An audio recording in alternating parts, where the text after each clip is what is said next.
Olá, minha amiga, olá, meu amigo do canal Raciocínios Espíritas. Eu sou o professor Danilo Cruz, voluntário do canal, e venho hoje tirar uma dúvida de Anne Cavalcante, que nos pergunta da seguinte maneira: de onde se origina essa cultura machista? Ela adveio da lei mosaica? Caso positivo, Moisés foi um profeta enviado por Deus. Por que tantos equívocos e contradições com as leis eternas?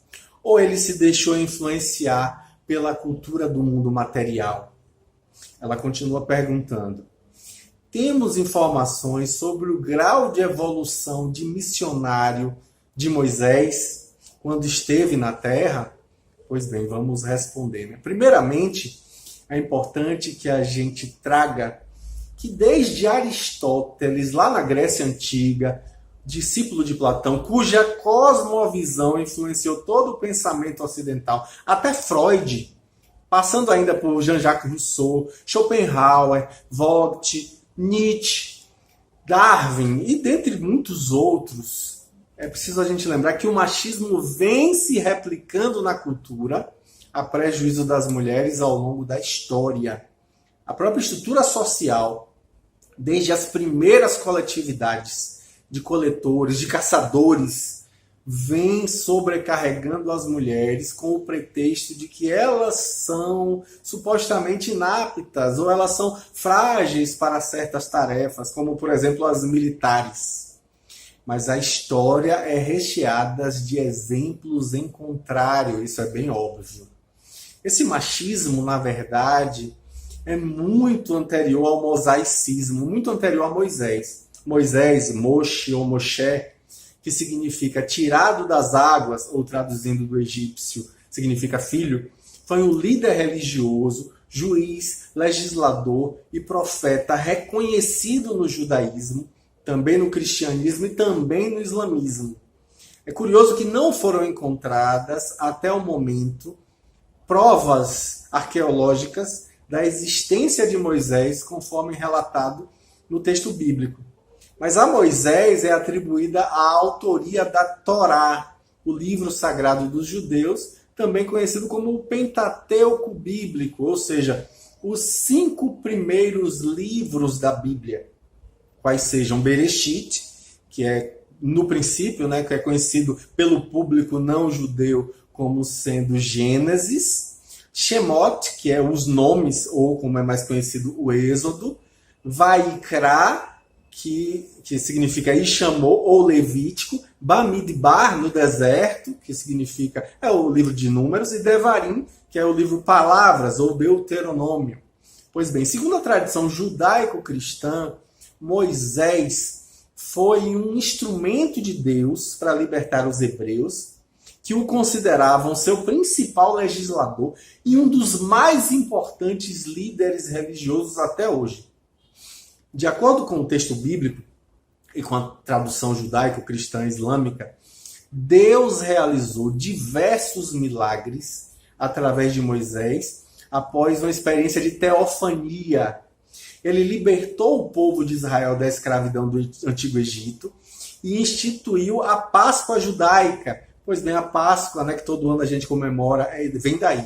Depois ele guiou seu povo em um êxodo pelo deserto durante nada menos do que 40 anos, que se iniciou aí esse período com a famosa passagem em que Deus, através do seu servo Moisés, abre o Mar Vermelho para possibilitar justamente essa passagem, essa travessia segura dos filhos de Israel.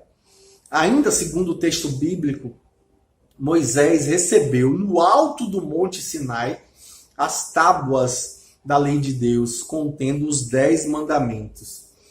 É bom lembrar também que alguns historiadores afirmam que durante a permanência de Moisés entre os egípcios, Moisés aprendeu o conceito do monoteísmo, que foi criado 100 anos antes pelo faraó Akenaton, lá por volta de 1338 a.C., possivelmente levando esse conceito para o povo hebreu.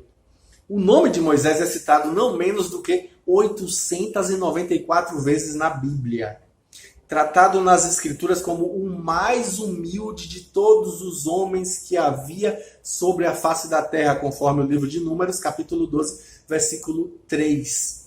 É bom lembrar que Moisés gozava de privilégios únicos, porque, o texto bíblico diz, porque não se levantou mais em Israel nenhum profeta como Moisés, com quem Jeová tratasse face a face, conforme Deuteronômio capítulo 34, versículo 10. E vale lembrar que, segundo Carlos Torres Pastorino, na sua belíssima obra A Sabedoria do Evangelho, Jeová ou Javé ou Iavé era como Jesus era chamado pelos hebreus antes de encarnar na Terra, já sendo governador do planeta, tá?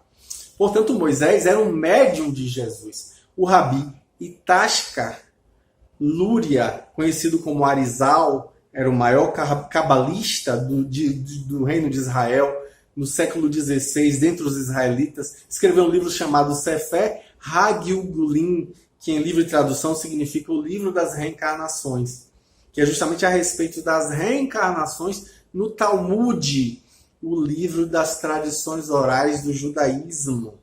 Nesse livro, o cabalista afirma que Moisés é a reencarnação de Abel.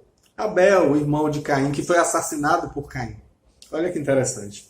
Além do avanço atingido com a propagação do monoteísmo, com a liberação do povo hebreu da escravidão do Egito, Moisés também trouxe uma grandiosa revolução ao planeta ao implementar o olho por olho, dente por dente. Olha que interessante.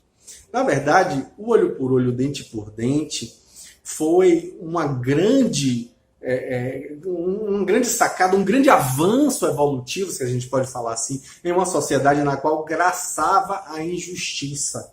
Se uma pessoa roubava uma ovelha, por exemplo, todo o rebanho dela poderia ser exterminado, a sua casa poderia ser queimada, a sua família toda assassinada, num acesso de fúria, de vingança furiosa, com olho por olho, dente por dente. Uma ovelha valia outra ovelha. Ou seja, houve a possibilidade de uma equidade na aplicação da justiça, da pena. Parece brutal hoje, mas através de um olhar anacrônico isso vai ser brutal. Com a mentalidade de hoje, mas na época foi uma grande escalada evolutiva. Emmanuel, lá no livro O Consolador, pela psicografia de Chico Xavier, na questão 269, diz que Moisés trazia consigo as mais elevadas faculdades mediúnicas através de suas características de legislador humano. Na questão seguinte, a 270, na mesma obra, Emmanuel vai afirmar que, examinando-se os atos enérgicos de homem, há a considerar as características da época em que se verificou a grande tarefa do missionário hebreu, legítimo emissário do plano superior para entregar ao mundo terrestre a grande e sublime mensagem da primeira revelação. Olha isso, hein? E aí Emmanuel continua dizendo que, com expressões diversas, o grande enviado não poderia dar conta exata de suas preciosas obrigações, justamente em face da humanidade ignorante e materialista que ali estava encarnada. Na questão seguinte, a 271, Emmanuel deixa claro que o profeta de Israel deu à terra as bases da lei divina e imutável, mas não toda a lei integral e definitiva. Aliás, somos obrigados a reconhecer, conforme diz Emmanuel, que os homens receberão sempre as revelações divinas de conformidade com sua posição evolutiva. Até agora, a humanidade da era cristã recebeu a grande revelação em 3 aspectos essenciais. Primeiro, Moisés, que trouxe a missão da justiça. Segundo, o Evangelho, com a revelação insuperável do amor. E terceiro, o Espiritismo, com sua feição de cristianismo redivivo, que traz, por sua vez, a sublime tarefa da verdade. Olha que interessante. No centro das 3 revelações encontra-se Jesus Cristo, como diz Emmanuel, como sendo o fundamento de toda a luz e de toda a sabedoria. É justamente porque, com amor, a lei se manifesta na terra no seu esplendor máximo. A justiça e a verdade nada mais são do que os instrumentos divinos de sua exteriorização. Com aquele Cordeiro de Deus, nas palavras de Emmanuel, que é a alma da redenção de toda a humanidade. A justiça, portanto, diz Emmanuel, aplanou os caminhos e a verdade, conseguintemente, esclarece os seus divinos ensinamentos. Eis porque, com o Espiritismo simbolizando a terceira revelação da lei, o homem terreno se prepara aguardando as sublimadas realizações do seu futuro espiritual, dos milênios por vindouros, usando as palavras usadas pelo próprio Emmanuel. Já no livro A Caminho da Luz, Emmanuel nos traz uma inferência interessante de que Moisés seria um dos degredados de Capela, um dos exilados de Capela na Terra, encarnado na Terra com a missão de evoluir ele próprio e de auxiliar a evolução do planeta, a evolução da cultura. Nesse mesmo livro, Emmanuel diz que o grande legislador hebreu se saturou de todos os conhecimentos iniciáticos esotéricos no Egito Antigo, onde o seu espírito recebeu uma educação primorosa à sombra da sua mãe adotiva, do prestígio dela, Termutes, cuja caridade fraterna o recolhera, como aponta Emmanuel. E Emmanuel continua dizendo que o grande legislador dos hebreus trouxera a determinação de Jesus com respeito à simplificação das fórmulas iniciáticas para a compreensão geral do povo. A missão de Moisés foi tornar acessíveis ao sentimento popular as grandes lições esotéricas que os demais iniciados eram compelidos a ocultar.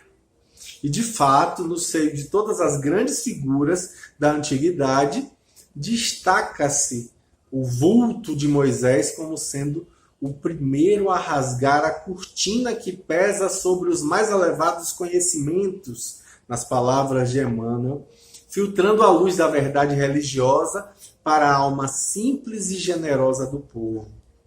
Vale lembrar, nesse contexto todo, o protagonismo das mulheres na vida de Moisés.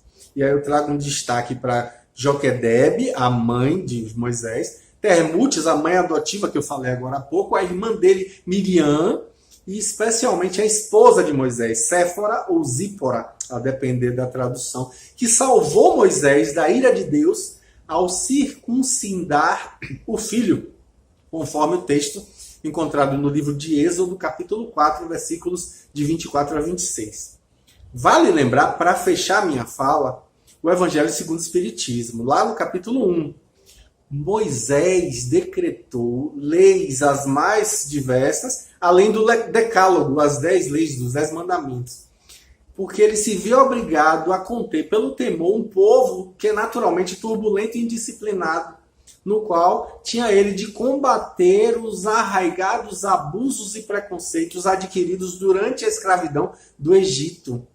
Para imprimir autoridade às suas leis, Moisés atribuiu a essas leis uma origem divina, conforme fizeram todos os outros legisladores dos povos primitivos. Kardec então conclui esse item sobre Moisés, dizendo que as leis mosaicas, propriamente ditas, revestiam, pois, um caráter essencialmente transitório. Ou seja, existia ali as leis verdadeiramente inspiradas por Deus, o Decálogo, que é a base da lei ainda hoje em diversos países, e a lei que é transitória, que é basicamente cultural e que, obviamente, evolui, vai passando e vai mudando. Então, a gente não pode culpar Moisés de ter sido o autor do machismo, até porque isso era algo anterior a Moisés. Mas é interessante, né? Porque a gente vai, aos poucos, aprendendo um pouco mais e crescendo com essas informações e, inclusive, desenvolvendo o sentimento de gratidão a essa figura ímpar que fez uma diferença imensa e que volta depois, quando Jesus estava encarnado na transfiguração do Monte Tabor, onde ele aparece ao lado de Elias, como a mostrar que a lei que ele havia instituído de maneira transitória a respeito da comunicação com os mortos, a partir daquele momento estava extinta. Era preciso retomar a possibilidade de contato com o plano espiritual, em especial o superior, a nos orientar e nos trazer grandes reflexões para o nosso crescimento evolutivo. Eu espero que eu tenha conseguido contemplar. Na presença de alguma dúvida a mais, estamos disponíveis para futuras possibilidades de esclarecimento. Um grande abraço e até breve. Tchau, tchau.